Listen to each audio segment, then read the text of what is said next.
પ્રશ્ન છે 8માંથી કઈ સંખ્યા બાદ કરતાં 15 મળે?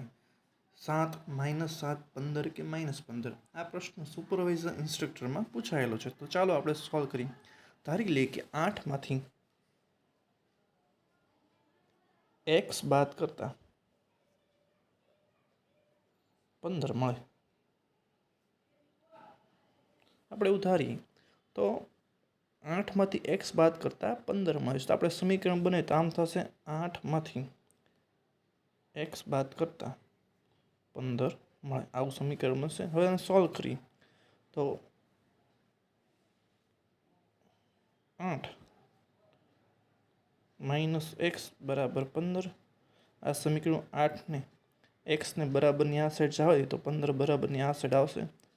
8 - 15 બરાબર x. 15માંથી 8 ગયા એટલે કેટલા વધ્યા? -7 બરાબર x. તો આપણે કહી શકીએ કે 7 આપણો જવાબ છે.